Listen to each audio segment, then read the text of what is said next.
എല്ലാവർക്കും നമസ്കാരം. Daily Hindu news റിവ്യൂയിലേക്ക് സ്വാഗതം. ഏറ്റവും ഇമ്പോർട്ടൻ്റ് ആയിട്ടുള്ള current affairs, examination point of വ്യൂവിൽ ആവശ്യമുള്ള കറണ്ട് അഫയേഴ്സാണ് ഈ ഡിസ്കഷനിൽ നമ്മൾ ഉൾപ്പെടുത്തിയിരിക്കുന്നത്. അതുകൊണ്ട് തന്നെ എക്സാം പോയിൻ്റ് ഓഫ് വ്യൂവിൽ വളരെ ഇമ്പോർട്ടൻ്റ് ആയിരിക്കും. ആദ്യത്തെ news, SC calls for SEBI response over Adani stock fall.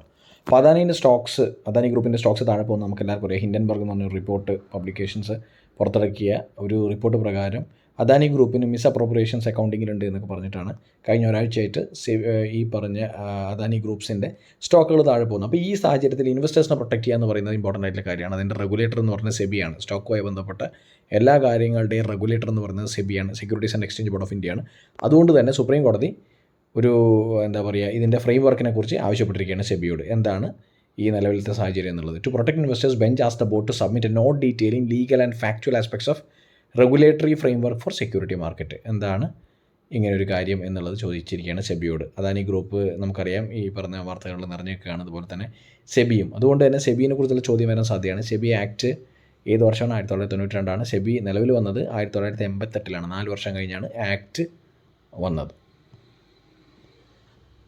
രാജസ്ഥാനിലെ ബഡ്ജറ്റ് പ്രഖ്യാപനമാണ് അടുത്ത news. Rajasthan chief minister Ashok Gehlot, who also holds the finance portfolio, expanded several welfare schemes. അപ്പോൾ ഫിനാൻസ് മിനിസ്ട്രി എന്ന പോർട്ട്ഫോളിയോയും കൂടി ആർക്കുണ്ട്? അശോക് ഗെഹ്ലോട്ടിനുണ്ട്. ചീഫ് മിനിസ്റ്ററും കൂടിയാണ്. Gehlot applies inflation balm in 5th budget with no new taxes. Relief package worth 19,000 crore to include free food packets, subsidized LPG cylinders, free electricity up to 100 units, Chiranjeevi health insurance schemes to increase from 10 lakh to 25 lakh per family, 200 crore fund for gig workers. അപ്പോൾ ഇത്രയാണ് ഗെഹ്ലോട്ടിൻ്റെ ഒരു അശോക് ഗെഹ്ലോട്ടിൻ്റെ അവിടുത്തെ രാജസ്ഥാനിലെ ബഡ്ജറ്റിൻ്റെ ഏറ്റവും important ആയിട്ടുള്ള crux എന്ന് പറയുന്നത്. Important അല്ല, പക്ഷെ എന്നാലും ഒന്ന് ഓർത്ത് വെക്കാൻ വേണ്ടി പറയുകയാണ്. ഇതിൽ ഇമ്പോർട്ടൻ്റ് ആയിട്ടുള്ളൊരു കാര്യം എന്ന് പറയുന്നത് free food packets every month to eligible families under NFSA എന്ന് പറയുന്നത് നാഷണൽ ഫുഡ് സെക്യൂരിറ്റി ആക്ട് ആണ്. LPG cylinders for 500 each to BPL families. Free electricity to farmers who consume less than 2,000 units per month. 2000 unit താഴെ ഒരു മാസം consume ചെയ്യുന്നവർക്ക് free ഇലക്ട്രിസിറ്റിയാണ്. Free electricity up to 100 units for domestic power consumers. Extension of old pension scheme to employees of boards and corporations. Health insurance, no entrance fee for competitive exam for government jobs after one-time registration. Government jobs for children offered during COVID-19 pandemic. Government jobs കിട്ടുമെന്ന് പറഞ്ഞു. അപ്പോൾ ഇത്രയാണ് important ആയിട്ടുള്ള budget പ്രഖ്യാപനങ്ങൾ. ഇന്നലെ നമ്മൾ discuss ചെയ്തതാണ് ISRO launch വെഹിക്കിളിനെ കുറിച്ച്.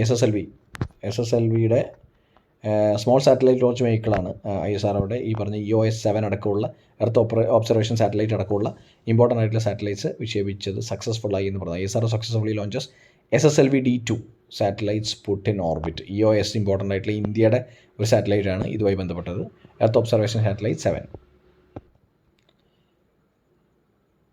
പിന്നെ ഒരു കാര്യം എന്ന് പറയുന്നത് SC dismisses Hindu Sena plea seeking to ban the BBC യുമായി ബന്ധപ്പെട്ട ഒരു കോൺട്രവേഴ്സി നടക്കുന്നുണ്ടായിരുന്നു. ഗുജറാത്ത് കലാപവുമായി ബന്ധപ്പെട്ട് BBC ഒരു ഡോക്യുമെൻ്ററി തയ്യാറാക്കിയത് ഫാക്ച്വൽ അല്ല എന്ന് പറഞ്ഞ് അത് ബാൻ ചെയ്യാൻ വേണ്ടി ഒരു പ്രൊട്ടസ്റ്റൊക്കെ ഉണ്ടായിരുന്നു. അപ്പോൾ അതുമായി ബന്ധപ്പെട്ട് BBC തന്നെ ഇന്ത്യയിൽ നിന്ന് ബാൻ ചെയ്യണമെന്ന് പറഞ്ഞിട്ട് ഒരു പ്ലിയ കൊടുത്തിരുന്നു. അതൊരു ഹർജി ഉണ്ടായിരുന്നു. അത് തള്ളി എന്ന് പറയുന്നു സുപ്രീം കോടതി. അതുപോലെ തന്നെ ആനിമൽ വെൽഫെയർ ബോർഡിൻ്റെ കൗ ഹഗ് ഡേ എന്ന് പറഞ്ഞ് February 14 ആചരിക്കാൻ പറഞ്ഞിട്ട് പശുക്കളെ പുണരും എന്ന് പറഞ്ഞിട്ടുള്ള ഒരു ഇതുണ്ടായിരുന്നു, ഒരു സർക്കുലർ ഉണ്ടായിരുന്നു. അതും പിൻവലിച്ചിരിക്കുകയാണ് animal welfare board. Calls of cow hug day on February 14.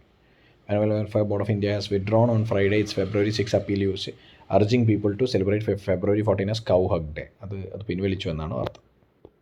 വളരെ ഇമ്പോർട്ടൻ്റ് ആയിട്ടുള്ള മറ്റൊരു ന്യൂസ് എന്ന് പറയുന്നത് discovery of lithium deposits in Jammu and Kashmir to cut down import needs. The find will serve as a major boost to the manufacture of rechargeable batteries for smartphones, laptops, electric cars in the country. അപ്പോൾ geological survey of India എന്താണ് വലിയ large amount of lithium deposits കണ്ടുപിടിച്ചിരിക്കുകയാണ്. ഇതിൻ്റെ importance എന്ന് പറയുന്നത് rechargeable batteries, അതുപോലെ തന്നെ മറ്റ് ലാപ്ടോപ്സ്, അതുപോലെ ഇലക്ട്രിക് വെഹിക്കിൾസിൻ്റെയൊക്കെ ബാറ്ററീസിനൊക്കെ വളരെയധികം ഇമ്പാക്റ്റസ് അല്ലെങ്കിൽ ഒരു ബൂസ്റ്റ് നൽകുന്ന ഒരു കണ്ടുപിടുത്തമാണിത്. അപ്പോൾ വളരെയധികം യൂസ്ഫുൾ ആയിട്ടുള്ള ഒരു ഡിസ്കവറിയാണ്. ഇതിൻ്റെ ഒരു കാര്യം എന്ന് പറഞ്ഞാൽ നമ്മൾ ഇമ്പോർട്ട് ചെയ്യുന്ന ഇങ്ങനെയുള്ള കോസ്റ്റ്ലി ആയിട്ടുള്ള സാധനങ്ങൾ നമുക്ക് ഇവിടെ തന്നെ റിസർവായിട്ട് ലഭിക്കുകയാണെങ്കിൽ ഒരുപാട് ഇമ്പോർട്ട് കോസ്റ്റ് കുറയ്ക്കാൻ പറ്റും. ഇത്രയാണ് ഇന്നത്തെ news. Thank you so much for listening to the video. നമുക്ക് നാളെ കാണാം. Bye, take care.